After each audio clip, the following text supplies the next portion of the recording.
हाय दोस्तों कैसे हो। आज अपन बात करने वाले हैं पीरियोडिक टेबल लेक्चर नंबर 2। दोस्तों कल अपन ने पढ़ा था पीरियोडिक टेबल जनरल नॉलेज ली थी उसके बारे में। आज अपन पढ़ेंगे परमाणु त्रिज्या एटॉमिक रेडियस, उसके एप्लीकेशन के बारे में पढ़ेंगे। परमाणु त्रिज्या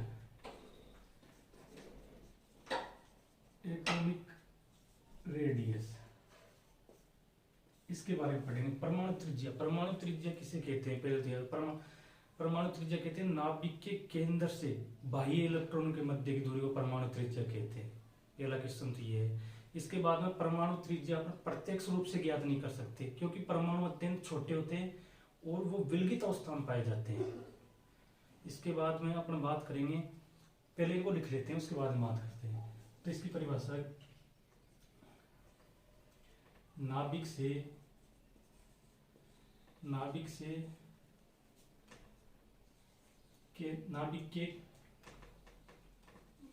के केंद्र से इलेक्ट्रॉनों की बाह्य दूरी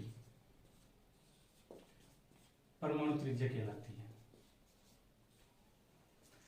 ये परमाणु है, इसके नाभिक के केंद्र से बाह्य इलेक्ट्रॉनों की मध्य की दूरी यानी ये परमाणु त्रिज्या एटॉमिक रेडियस कहलाएगी। परमाणु के नाभिक के केंद्र से बाह्य इलेक्ट्रॉनों के मध्य की दूरी परमाणु त्रिज्या। पहला पॉइंट परमाणु त्रिज्या प्रत्येक शॉर्ट में मैं परमाणु त्रिज्या को आर ए से डिनोट कर रहा हूं। एटॉमिक रेडियस, परमाणु त्रिज्या प्रत्येक रूप से ज्ञात नहीं होती है, प्रत्येक रूप से ज्ञात नहीं होती है। इसका कारण है क्योंकि परमाणु अत्यंत छोटे होते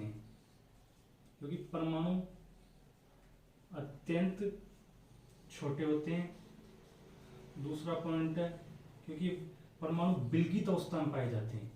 परमाणु विलगित अवस्था में पाए जाते हैं।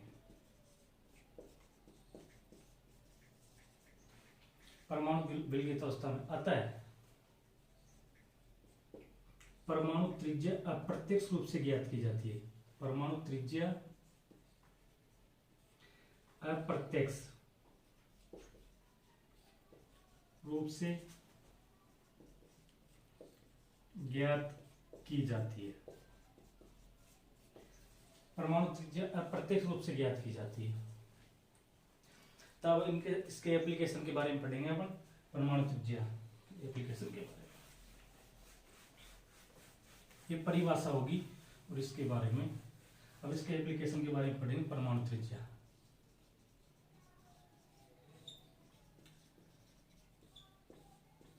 एटॉमिक रेडियस,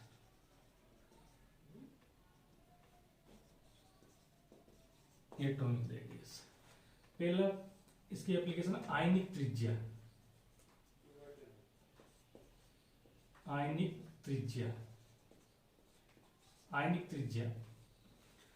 त्रिज्या दो प्रकार की होती है। धनायन की आयनिक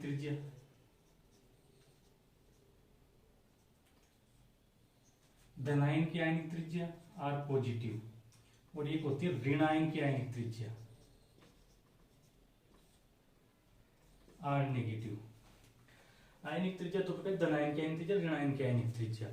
अब आयनिक त्रिज्या आयनिक त्रिज्या सबसे ज्यादा होती है ऋणावेश में, उसके बाद में उदासीन में, और सबसे कम होती है धनावेश में। धनावेश में सबसे कम आयनिक त्रिज्या होती है। तो अपन कोई क्वेश्चन आएगा ऐसे, सबसे पहले ऋणावेश में सबसे ज्यादा आयनिक त्रिज्या होती है, उसके बाद में उदासीन में, फिर धनावेश में आयनिक त्रिज्या। ये ऑर्डर आयनिक त्रिज्या का।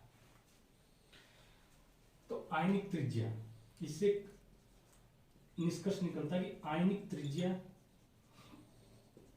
समानुपाती ऋणावेश की मात्रा की।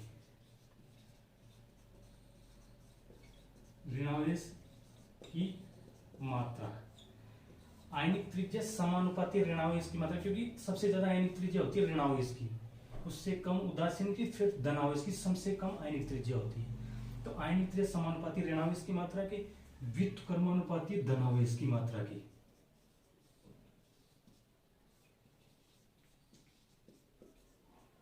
धनावेश की मात्रा है। जैसे एग्जाम्पल O-2, O- O+2 और O+1, तो इनको अपन को आयनिक त्रिज्या के क्रम में लिखना है इनको। तो सबसे ज्यादा आयनिक त्रिज्या किसकी, ऋणावेश की, तो O-2 इसकी सबसे ज्यादा आयनिक त्रिज्या होगी। फिर उससे कम ऋणावेश की होती है ये माइनस की, फिर होती है उदासीन, उदासीन नहीं तो जिसका पॉजिटिव चार्ज कम होगा उसकी होगी तो O+, फिर इसके बाद में O+2, ये होगी आयनिक त्रिज्या के बारे में। एक एग्जाम्पल और लिख लो, जैसे कि किसी परमाणु की आयनिक त्रिज्या, जैसे सोडियम प्लस कोई धातु, उसकी आयनिक त्रिज्या सोडियम प्लस की आयनिक त्रिज्या 1.63 एंग्स्ट्रॉम। तो सोडियम की आयनिक त्रिज्या होगी, सोडियम की आयनिक त्रिज्या क्या होगी, ऑप्शन दे रखेंगे आपको 1.84, दूसरा है 1.54, तीसरा है 3.41, चौथा है 0.7। तो सोडियम प्लस की आयनिक त्रिज्या देख रही है अपन को 1.63 एंग्स्ट्रॉम। तो सोडियम प्लस की, तो सोडियम की आयनिक त्रिज्या मतलब पॉजिटिव की दे रखी है और उदासीन की पूछी है, तो अपन ने पहले ये लिख लिया उदासीन की आयनिक त्रिज्या मतलब इससे ज्यादा होगी।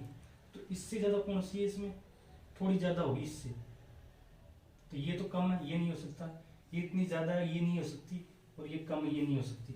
इसके बाद में ये थोड़ा इससे ज्यादा है, तो ये होगा आंसर इसका 1.84।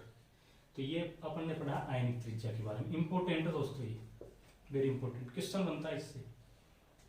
अब अपना अगला टॉपिक होगा इसी में परमाणु त्रिज्या में, अगला ये हो गया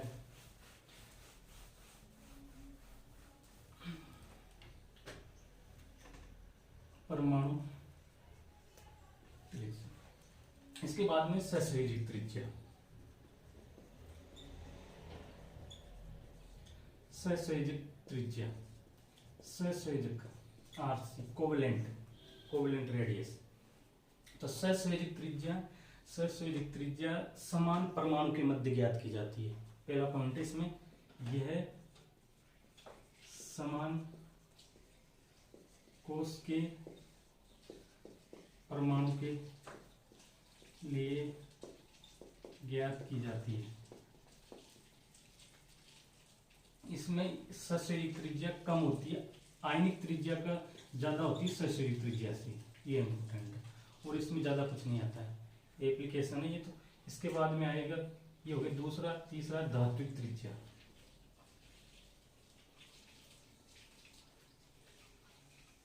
धात्विक त्रिज्या,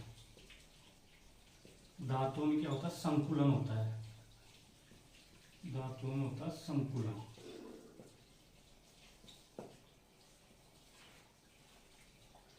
तो धात्विक त्रिज्या और एटॉमिक रेडियस, परमाणु त्रिज्या और धात्विक त्रिज्या लगभग बराबर होती है। ये हो गया एटॉमिक। इसके बाद में अगला पॉइंट है चौथा, वान डर वाल त्रिज्या।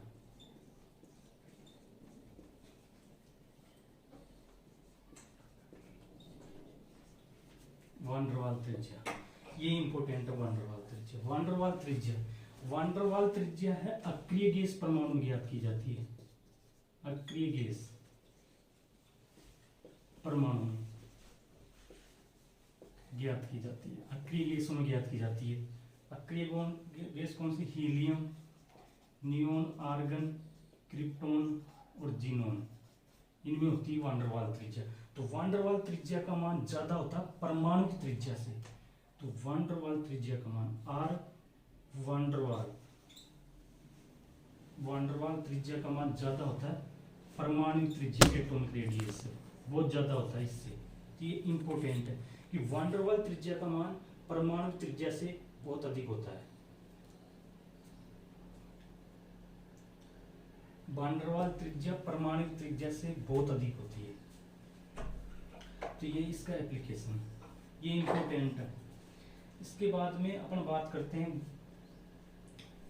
आयनिक त्रिज्या होगी, सस्यनिक त्रिज्या होगी, धात्विक त्रिज्या होगी और वान डर वाल त्रिज्या होगी।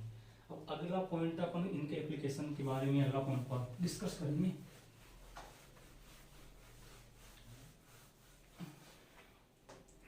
इसके बाद टॉपिक है परमाणु त्रिज्या। इसके बाद पढ़ रहे हैं अपन इनका बढ़ता हुआ क्रम, घटता हुआ क्रम को कैसे, तो जो इनके प्रभावित करने वाले कारकों को पढ़ेंगे। प्रभावित, परमाणु त्रिज्या प्रभावित करने वाले कारक, परमाणु त्रिज्या को प्रभावित करने वाले कारक। तो परमाणु त्रिज्या कौन प्रभावित करता है? इसके बाद कोश, अगर वर्ग में ऊपर से नीचे आने पर, वर्ग में ऊपर से नीचे आने पर कोषों की संख्या बढ़ती है, तो कोषों की संख्या बढ़ेगी ना, तो परमाणु त्रिज्या बढ़ती है। और आवर्त में बाएं से दाएं जाने पर Z50 का मान बढ़ता है, कल आपको पढ़ाया था Z50 का मान बढ़ता है, तो परमाणु त्रिज्या कम होगी आवर्त में, और वर्ग में परमाणु त्रिज्या बढ़ेगी। तो देखो परमाणु त्रिज्या, परमाणु त्रिज्या R समानुपाती कोष की संख्या की, कोष की, अगर कोषों की संख्या बढ़ेगी, वर्ग में ऊपर से नीचे आने पर कोष की संख्या बढ़ती है, तो ये समानुपाती कोषों की संख्या की। दूसरा परमाणु, अब मैं शॉर्ट में लिख रहा हूँ आर को आप समझा ना परमाणु, तो परमाणु त्रिज्या व्युत्क्रमानुपाती है Z के, और परमाणु त्रिज्या समानुपाती है सिग्मा परिरक्षण प्रभाव के, परिरक्षण प्रभाव, इसके समानुपाती परमाणु त्रिज्या आर के। तो ये, तो इससे निष्कर्ष निकलता है कि आवर्त में, ये अपना आवर्त की बात करते हैं, आवर्त में कोषों की संख्या, आवर्त में ना कोष की संख्या तो नियत रहती है, आवर्त में कोष की संख्या, कोष की संख्या है ना नियत रहती है, नियत, और Z का मान बढ़ता है इधर, तो Z का मान बढ़ेगा तो परमाणु त्रिज्या का मान कम होगा आवर्त में। और वर्ग में बात कर रहे हैं, वर्ग में कोषों की संख्या बढ़ेगी, वर्ग में कोष की संख्या बढ़ती है, कोष की संख्या बढ़ेगी तो परमाणु त्रिज्या का मान बढ़ेगा, और इधर सिग्मा बढ़ता है।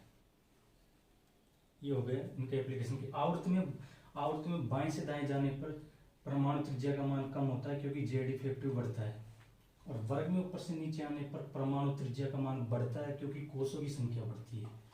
तो ये हो गया अपन इस एप्लीकेशन के बारे में। अब बात करते हैं अपन अपवाद के बारे में। अपवाद,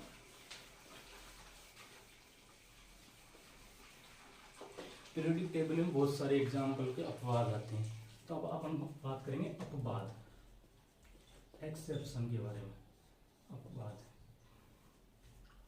पहला अपवाद है क्योंकि वान डर वाल त्रिज्या है ना, वान डर वाल त्रिज्या है ना, ये अक्रिय गैस में होती है, अक्रिय गैस परमाणु पाई जाती है, अक्रिय गैस परमाणु में पाई जाती है ना। वान डर वाल त्रिज्या है ना, अक्रिय गैस परमाणु, वान डर वाल त्रिज्या अधिक होती है किससे? आयनिक त्रिज्या से। ये एक तो अपवाद है। वान डर वाल त्रिज्या अधिक होती है आयनिक त्रिज्या से, आवर्त में अंत में होती है, तो आवर्त के अंत में जो वान डर वाल त्रिज्या वो सबसे पहले आएगी, तो ये सबसे अधिक है पहले अपवाद। इसके बाद अपन 3D सीरीज में बात करेंगे। 3D series, scandium, titanium, vanadium, chromium, manganese, iron, cobalt, nickel, copper, zinc. Scandium, titanium, vanadium, chromium, iron, scandium, titanium, vanadium, chromium, manganese, iron, cobalt, nickel, copper, zinc, ये हो गया। अब इधर से क्या, आवर्त में हमने बताया था, आवर्त में बाएं से दाएं जाने पर Z50 का मान बढ़ेगा, Z50 परमाणु त्रिज्या का मान करें, लेकिन स्कैंडियम से यहाँ तक तो ये क्या Z50 का मान बढ़ता है, तो Z50 का मान बढ़ता है, तो यहाँ साइज कम होगा तो इनका आकार का मान कम होता है यहाँ तक, तो क्योंकि इसमें जेड इफेक्टिव का मान अधिक होता है सिग्मा से। इसके बाद में आयरन, कोबाल्ट और निकल, इनका आकार बराबर हो जाता है, इनका जो साइज है ना वो सेम होता है, तो यहाँ जेड इफेक्टिव और सिग्मा लगभग बराबर है। इसके बाद कॉपर से जिंक, कॉपर से जिंक जाती है तो ये साइज बढ़ जाता है, साइज बढ़ जाता है तो जेड इफेक्टिव का मान कम, क्योंकि साइज की व्युत्क्रमानुपात है जेड इफेक्टिव, तो यहाँ सिग्मा का मान अधिक हो जाता है जेड इफेक्टिव से, तो जेड, तो ये कम होने की बजाय ये जिंक का अधिक हो जाता है, जो परमाणु त्रिज्या वो जिंक की अधिक हो जाती है। ये अपवाद ही आपको याद रखने पड़ेंगे। इसके बाद में आते हैं लेंथेनाइड संकुचन, ये अपवाद है लेंथेनाइड संकुचन। लेंथेनाइड संकुचन के कारण क्या परमाणु का आकार लगभग समान हो जाता है लेंथेनाइड संकुचन के कारण। तो लेंथेनाइड संकुचन जो पाया जाता है उसमें लेंथेनाइड संकुचन पाया जिरकोनियम और हाफनियम में, एक तो ये अपवाद है, एक नायोबियम और टेंटेनियम, एक मोलिब्डेनम और टंगस्टन। ये लेंथेनाइड संकुचन के कारण इनका आकार लगभग समान होता है, आकार लगभग समान होता है लेंथेनाइड संकुचन के कारण। ये डायरेक्ट पूछेंगे निम्न में से किसका आकार लगभग समान है, तो ये आपको याद रखना, zirconium, hafnium, niobium, tantalum, molybdenum, tungsten, इनका लेंथेनाइड संकुचन के कारण इनका आकार लगभग समान होता है। यहाँ तक समझ में आएगा। तो इसके बाद में अगली बात करते हैं।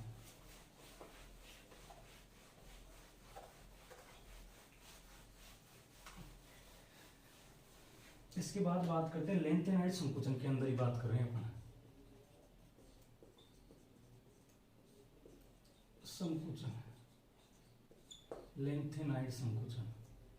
लेंथेनाइड संकुचन के अंदर क्या है, बोरोन वाले ग्रुप में बोरोन, एल्यूमिनियम, गैलियम, इंडेनियम और थेलियम, बोरोन, एल्यूमिनियम, गैलियम, इंडेनियम और थेलियम। तो एल्यूमिनियम और गैलियम इसका आकार लगभग समान हो जाता है, किसके कारण, संकुचन संक्रमण के कारण, संक्रमण के कारण। और इंडेनियम और थेलियम का आकार लगभग हो जाता है, सब बराबर हो जाता है, किसके कारण, लेंथेनाइड संकुचन के कारण,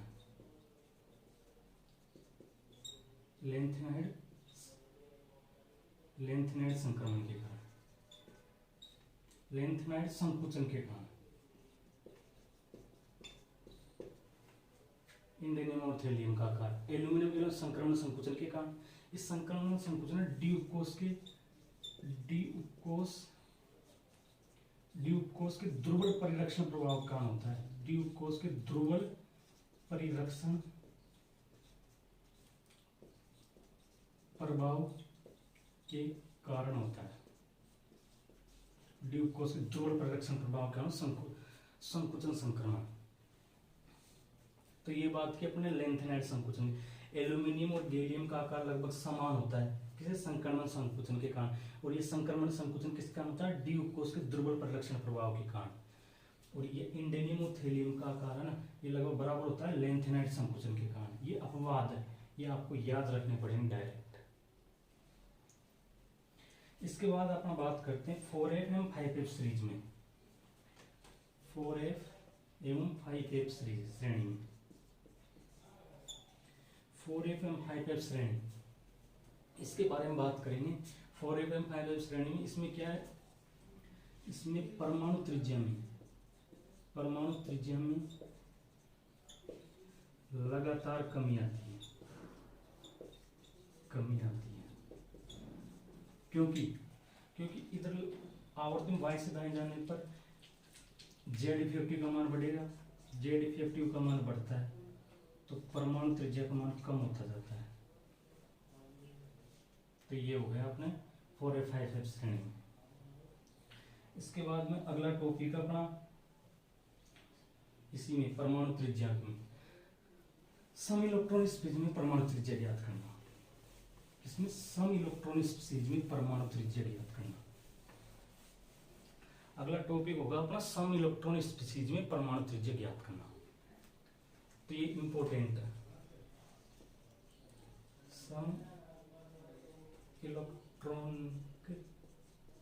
इलेक्ट्रॉनिक स्पीसीज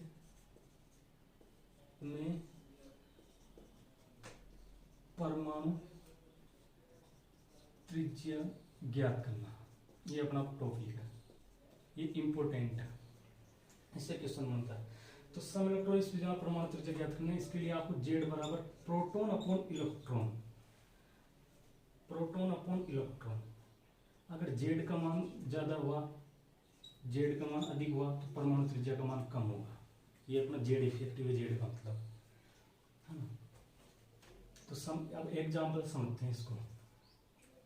एग्जाम्पल समझते हैं। Nitrogen -3, oxygen -2, fluorine -1, sodium, neon, magnesium और एल्यूमिनियम। ये हो गया N-3, O-2, fluorine, sodium, neon +1, magnesium +2, aluminium +3। अब इसको अपना सोल्व करते हैं। ये क्वेश्चन है। तो अपन को लिखना है कि अगर जेड का मान अधिक हुआ तो परमाणु त्रिज्या का मान कम होगा। तो जेड अपन इससे निकालते हैं, जेड बराबर प्रोटॉन अपॉन इलेक्ट्रॉन। तो प्रोटॉन जितना जेड होगा ना किसी का, उसका उतना ही प्रोटॉन होगा। अगर परमाणु क्रमांक जितना होगा उसके उतना ही प्रोटॉनों की संख्या उतनी होगी। अगर उदासीन परमाणु के लिए इलेक्ट्रॉन की संख्या भी उतनी होगी, है ना। लेकिन आवेशित परमाणु है, आवेशित परमाणु अगर है तो उसके लिए अगर नेगेटिव है तो उसमें जितने प्रोटॉन उसमें अगर नेगेटिव ऊपर वाले जो आवेशित है वो जोड़ देंगे तो उसका इलेक्ट्रॉन की संख्या आएगी। अगर पॉजिटिव है तो उसमें से घटा देंगे तो वो इलेक्ट्रॉन की संख्या आ जाएगी। तो आप निकाल सकते हो, आपको पता होगा इलेक्ट्रॉन और प्रोटॉन की संख्या। इसके बाद बात करते हैं अपन जेड अपॉन पी। तो इसमें प्रोटॉन की संख्या कितनी है? जेड 7। ये प्रोटॉन की संख्या होती है परमाणु क्रमांक। तो नाइट्रोजन परमाणु 7। अब इलेक्ट्रॉन भी, इलेक्ट्रॉन 7 तो इसका परमाणु क्रमांक +3 आ गया। तो ये इलेक्ट्रॉन जोड़ दो 10। तो ये इलेक्ट्रॉन की संख्या जेड अपॉन पी निकाल लिया अपन ने। इसका निकाल लो 8, परमाणु क्रमांक 8 होता है तो मतलब प्रोटॉन की संख्या 8 ही होगी। अब इसमें परमाणु क्रमांक 8 और इसमें 2 आवेशित तो इसकी 10 होगी। इसकी 9/10, इसकी 10/10, इसकी 11/10, क्योंकि प्लस है इसमें से घटाएंगे। इसकी 12/10, इसकी 13/10। तो अपन निकालते हैं जेड, जेड का मान। तो 0.7 होगा इसका, इसका 0.8 होगा, इसका 0.9 होगा, इसका 1 होगा, इसका 1.1 होगा, इसका 1.2 होगा, इसका 1.3 होगा। तो अपन ने देखा कि आवर्त में बाएं इधर से इधर जाने पर, लेफ्ट टू राइट जाने पर जेड का मान बढ़ रहा है। जेड का मान तो परमाणु त्रिज्या का मान कम होगा। तो इधर जाने पर परमाणु त्रिज्या का मान कम होता जाएगा। ये ऑर्डर है। तो ये आप इसको ऐसे कर सकते हो। इसके बाद ये हो गया कम, ये होगी सम इलेक्ट्रॉन स्पीड। इसमें से ऐसा क्वेश्चन आएगा तो आपको इसके हिसाब से निकालना, जेड बराबर प्रोटॉन अपॉन इलेक्ट्रॉन।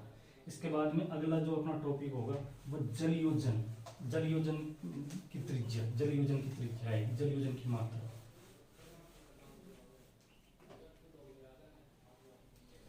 अगला टॉपिक है अपना जलयोजन। जलयोजन की उपस्थिति में, जलयोजन की उपस्थिति में आकार का क्रम, आकार का क्रम, ये इंपॉर्टेंट है।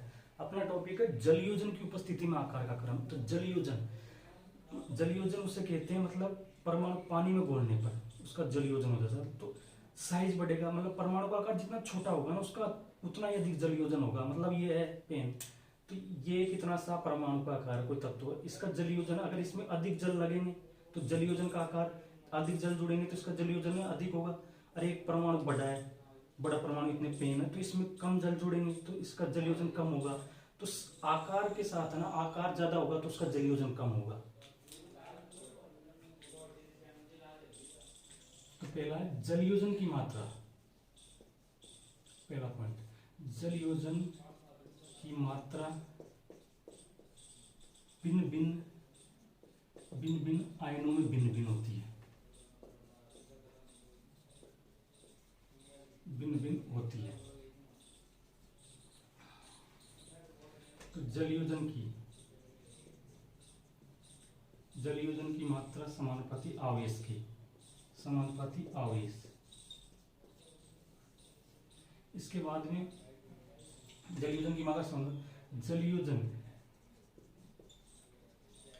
जल योजन व्युत्क्रमणुपाती साइज के। अगर आकार बढ़ेगा तो जल योजन कम होगा। अब आप एग्जाम्पल से समझो इसको, एग्जाम्पल समझो तब आपके आएगा। Example number first, lithium plus, ये गैस में समझते हैं अपन लिथियम, फिर उसके बाद में अपन ये गैस स्टेट में फिर एक्वस स्टेट में निकालेंगे, दोनों की तुलना हो जाएगी। Lithium plus sodium plus potassium plus rubidium plus और हो गया सीजियम प्लस, ये गैस स्टेट में, गैस में। तो अपन ने बात की थी वो जितने हैं ना, पहले गैस में बात कर रहे थे, तो गैस में तो वर्ग में ऊपर से नीचे आने पर कोषों की संख्या बढ़ेगी, कोषों की संख्या बढ़ेगी तो परमाणु त्रिज्या का आकार बढ़ेगा, तो कोष की संख्या बढ़े तो इसका परमाणु त्रिज्या का आकार ये होगा। ये है गैस फेज में, गैस अवस्था में बात करें ये अपन। अब अपन बात करेंगे जलीय अवस्था में, एक्वस फेज में, एक्वस फेज में। तो इसी को lithium plus aqueous, sodium plus aqueous, potassium plus aqueous, rubidium plus aqueous और सीजियम प्लस एक्वस, ये बात होगी। तो अपन ने पहले बात की थी कि साइज बढ़ेगा, साइज बढ़ रहा है तो जल योजन की मात्रा कम हो रही है। तो वर्ग में ऊपर से नीचे आने पर साइज बढ़ेगा तो सबसे कम जल योजन किसका होगा? इसका, क्योंकि इसका आकार मैक्सिमम, आकार क्या? मैक्सिमम, आकार अधिकतम, तो इसका जल योजन मिनिमम, तो इसका जल योजन मिनिमम होगा इसका। और आकार इसका लिथियम प्लस का जो आकार है वह मिनिमम,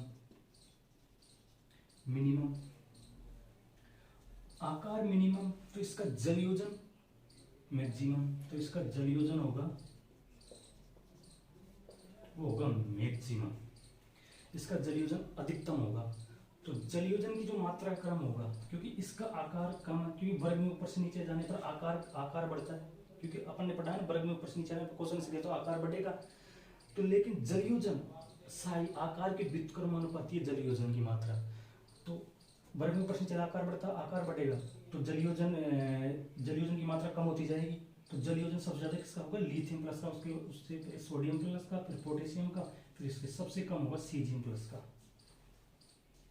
तो ये अपन ने बात की है परमाणु त्रिज्या, ये अपना टॉपिक हो गया परमाणु त्रिज्या कंप्लीट हो चुका है। इसके बाद में अपन बात करेंगे अगली बात आयनन विभव के बारे में। तो आयनन विभव के बारे में बात करेंगे अपन। तो आयनन विभव, अब इस टॉपिक की क्वेश्चन है ना, जो परमाणु त्रिज्या और आयनन विभव, इन दोनों टॉपिक की क्वेश्चन अपन अगले लेक्चर में क्वेश्चन प्रैक्टिस करेंगे। एक लेक्चर अपना क्वेश्चन प्रैक्टिस का होगा, उसमें अपन खूब सारे क्वेश्चन प्रैक्टिस करेंगे, लगभग 30-40 क्वेश्चन। तो आपको इनके मतलब क्वेश्चन बनाना आ जाएगा। तो अगली बात करते हैं